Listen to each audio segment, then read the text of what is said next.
تو اب اگلا سوال جو آتا ہے، جو اصل بات میں آپ سے کرنا چاہ رہا ہوں، میری امید ہے کہ زیادہ دیر میں نہیں لوں گا، لیکن ہو سکتا ہے زیادہ دیر ہو جائے، وہ یہ ہے کہ اچھا ٹھیک ہے، حق بات کرنی آپ نے کہہ دیا، کیسے کریں؟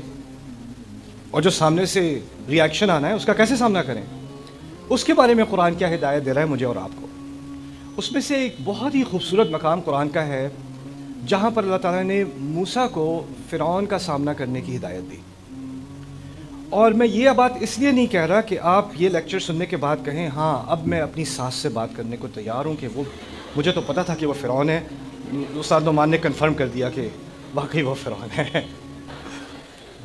بات یہ ہے کہ فرعون کی شخصیت کا اتنا ذکر قرآن میں اس لیے ہے کیونکہ وہ تو بہت بڑا حکمران تھا، اس کی دنیا کی سب سے عظیم حکومت تھی، اس کی دنیا کی سب سے پاورفل اس کی آرمی تھی، اس کا اتنا روب تھا اور اتنا اثر تھا کہ آج تک تاریخ میں اس کی جو تعمیر تھی، اس کا جو آرکیٹیکچر تھا، اس کی بنیاد پر بڑی بڑی حکومتیں اپنا آرکیٹیکچر بناتی ہیں. آپ نے کورٹ ہاؤسز میں جو بڑے بڑے ستون دیکھے ہوں گے نا، سیڑھیوں کے سامنے بڑی سیڑھیاں ہوتی ہیں، پھر آگے ستون ہوتے ہیں، اس کے اندر کورٹ ہاؤس بلڈنگ ہوتی ہے.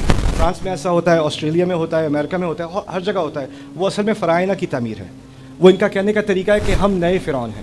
ڈالر کے اوپر جو ہے وہ احرام بنے ہوئے ہیں، پیرامڈز بنے ہوئے ہیں. وہ کیوں؟ کیونکہ ان کو اتنا روب تھا اس قوم کا کہ آنے والی قومیں یہ کرتی تھیں کہ ہم اگلے فرعون ہیں. اتنے امپریس تھے وہ ان لوگوں سے. تو ہم سمجھتے ہیں کہ فرعون کی مثال حکومتوں کی مثال ہے، لیکن بات اصل میں یہ ہے کہ ہر انسان کے اندر چھوٹا سا چھوٹا فرعون ہوتا ہے. میرے اندر بھی ہے، آپ کے اندر بھی ہے.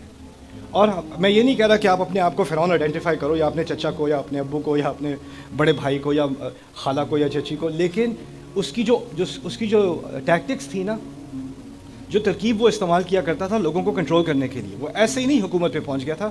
اس کے پاس کچھ طریقے تھے اور وہ بہت بڑا جینیس تھا.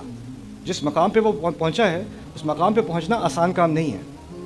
اور موسیٰ علیہ السلام جانتے تھے کہ یہ بہت بڑا جینیس ہے، اور جو سیاست میں بہت آگے پہنچ جائے نا، اس کو بات کرنے کا طریقہ آتا ہے، اور اس کو اپنے اپوننٹ کو برباد کرنے کا طریقہ آتا ہے. دیکھیں کبھی کبھی ٹی وی پہ ہوتا ہے، آپ کے ہاں تو ویسے بہت سول کانورسیشن ہو رہی ہوتی ہے ٹی وی پہ، میں نے یہی دیکھا ہے، لوگ صرف تمیز سے بات کرتے ہیں. لیکن کسی اور جگہ پہ ہوتا یہ ہے کہ کوئی ایک ایکسپرٹ ہوتا ہے کسی سبجیکٹ میں نا، کوئی پی ایچ ڈی ہے، اس نے 20 سال 30 سال تحقیق کی ہے کسی مضمون پر، اس کو بلایا گیا ہے.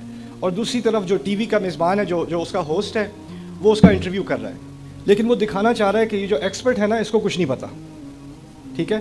اور اصل میں جو انٹرویو کر رہا ہے، اصل بات یہ ہے کہ اسے کچھ نہیں پتہ، لیکن اس کو انٹرویو کی ایسی مہارت آتی ہے کہ وہ ایسے ایسے سوال پوچھتا ہے. پی ایچ ڈی والا بیچارہ اپنا جواب دینے کی کوشش کرتا ہے، اس کی بات کاٹ کے اچھا یہ بتائیں، ویسے آپ تو غلط ہی کہہ رہے ہیں، لیکن پھر یہ آپ بھی بتا دیں. اور وہ کہے گا میں تو اچھا چلیں ہم کمرشل بریک کے پاس آتے ہیں. اور وہ 2-5 منٹ میں آپ کو دنیا کو لگے گا کہ جس کے پاس 20 سال کی مہارت ہے وہ بالکل گدھا ہے، اس کو کچھ نہیں پتہ، اور یہ انٹرویو کا سب معلوم ہے. یہ ٹیکنیک ہوتی ہے، اور اس ٹیکنیک کو سمجھنے کی بہت ضرورت ہے. کمیونیکیشن میں، بات کرنے میں کچھ لوگ ایسے ماہر ہوتے ہیں کہ وہ حق کو باطل بنا دیتے ہیں بات کے دوران، اور باطل کو حق بنا دیتے ہیں، اور جو سننے والے ہوں وہ سارے امپریس ہو جائیں کہ یہ واقعی ایسا ہے.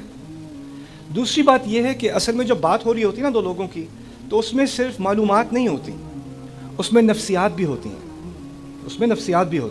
اس کی چھوٹی سی مثال میں آپ کے سامنے رکھ دوں کہ اگر کوئی لائر ہے، لائر کو، وکیل کو اپنا کیس پریزنٹ کرنا آتا ہوتا ہے، وہ جج کے سامنے آ کر بڑی تفصیل سے اپنا کیس پریزنٹ کرتا ہے، اپوزیشن کا مقابلہ کرتا ہے، یعنی وہ انٹیروگیشن کرتا ہے، اس میں بہت کانفیڈنس ہوتا ہے کہ وہ اپنی بات کو کھل کر جج کے سامنے بیان کر سکے. اگر اس میں اس طرح کی بات کرنے کی صلاحیت نہ ہو تو وہ وکیل بن ہی نہیں سکتا.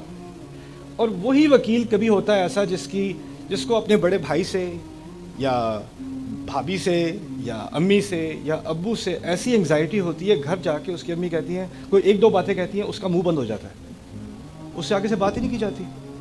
اتنا کیپیبل انسان جس کی سپیچ سن کے بڑے بڑے امپریس ہو جاتے ہیں، لیکن اس کی زندگی میں کوئی ایسا شخص ہوتا ہے جس کا اتنا اس پر دباؤ ہوتا ہے، وہ 2 باتیں کرتے ہیں اور اس کی بولتی بند ہو جاتی ہے، اور پھر وہ آگے سے کہتے ہیں کیا ہوا، جواب نہیں آتا، کیا ہو گیا ہے، کورٹ میں تو بڑی باتیں کرتے ہو، کیا ہوا ہے.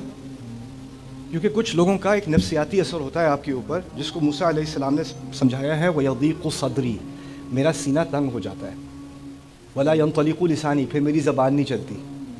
تو فرعون اس معاملے میں ماہر تھا کہ کسی سے بات کرے نا تو اس کا سینہ تنگ ہو جائے اور پھر آگے سے اس کی زبان بھی نہ چلے. یہ باتیں سامنے رکھ کے اب آپ نے ان کچھ آیات کو میں پڑھوں گا، اور ان آیات میں سے جو درس ہم لے سکتے ہیں تھوڑے سے وہ لیں گے، اور پھر آپ کوشش کرو کہ دیکھو آپ کی زندگی میں کیا یہ چیزیں ہو رہی ہیں کہ نہیں. میں یہ نہیں کہہ رہا کہ جو چیزیں یہ آپ کے ساتھ کر رہے ہیں وہ فرعون ہیں، لیکن فرعون کے ذریعے ہم کچھ سیکھ تو سکیں کم از کم. ٹھیک ہے.